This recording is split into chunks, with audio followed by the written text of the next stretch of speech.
Avant de chanter encore un chant et d'arriver à la prédication, j'aimerais qu'on se pose encore une question ensemble. Est-ce que c'est légitime de se préparer à célébrer Pâques cette semaine? On vit un temps particulier et on peut se poser la question, est-ce qu'au milieu de l'épreuve, au milieu de la difficulté, c'est légitime de se préparer à célébrer Pâques? Pâques, c'est la grande fête. C'est le souvenir de la délivrance, de la plus grande délivrance, la délivrance du péché. C'est le souvenir de Jésus, mort sur la croix. C'est le souvenir aussi du tombeau vide, de ce moment où Jésus nous a ouvert la porte du ciel, ouvert la porte de la vie éternelle. Et j'aimerais faire un parallèle un petit peu avec ce qui s'est produit il y a plus de 3000 ans en terre d'Israël, à l'époque de Josué. À l'époque de Josué, donc, on se souvient, Moïse, le peuple avait été libéré d'Égypte sous la conduite de Moïse. Ils étaient restés 40 années dans le désert, et après 40 années, sous la conduite de Josué, le peuple a entrepris d'entrer dans le pays promis. Première étape, le peuple a traversé le Jourdain. Dieu a arrêté le cours du Jourdain, le peuple a pu traverser le fleuve et il est arrivé derrière, il était dans le pays promis, ça y est. Seulement, dans le pays promis, il y avait des ennemis. Il va y avoir des batailles qui vont devoir être livrées. Et puis la première ville, tout de suite à l'entrée du pays, Jéricho. Il y a à peu près, un peu moins de 10 km entre le Jourdain et la ville de Jéricho. Et il y avait un peuple d'à peu près 2 millions de personnes. Donc c'était quelque chose d'énorme. Ils n'étaient pas passés inaperçus. Pourtant, entre le passage du Jourdain et la bataille de Jéricho, le peuple s'arrête dans cette petite bande de terre entre le fleuve et la ville. Il s'arrête pourquoi? Entre autres, pour célébrer Pâques.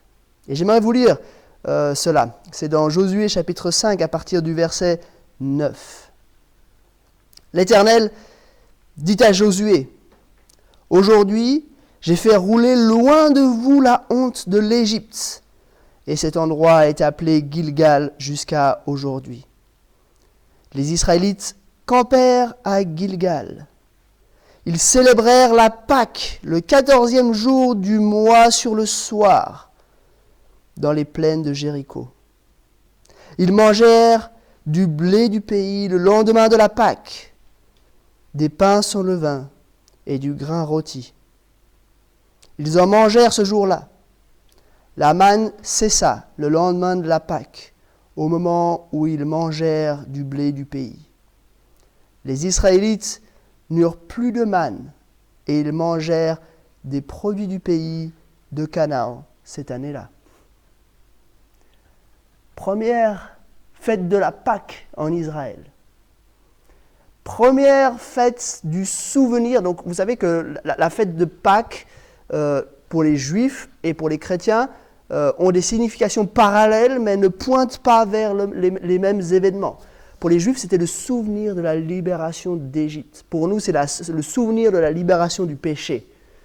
Mais première fête de la Pâque pour Israël dans son pays, c'est à ce moment-là. C'est alors qu'ils viennent de rentrer. C'est alors que tout est encore à conquérir. C'est alors que l'ennemi est juste là, devant eux. Il les voit probablement, peut-être même depuis la muraille de Jéricho, ils pouvaient voir Israël. Folie sur le plan stratégique, sur le plan militaire. S'arrêter là, à ce moment-là, pour célébrer la fête de la Pâque. Et pourtant, ils l'ont fait. Pourquoi? Parce que ce souvenir que Dieu les avait libérés était plus important. Parce que s'arrêter pour adorer était plus important. Et je crois que il en va de même pour nous aujourd'hui. Nous sommes dans une situation inconfortable. Nous sommes dans l'incertitude, dans l'angoisse peut-être.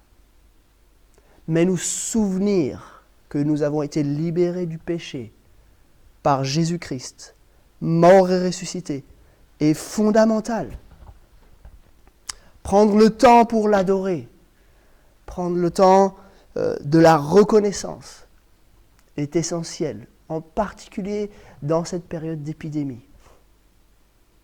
Nous souvenir aussi de Christ, notre roi.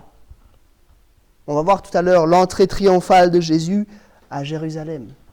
Mais on veut se souvenir de notre roi, crucifié et ressuscité, pour le pardon de nos péchés.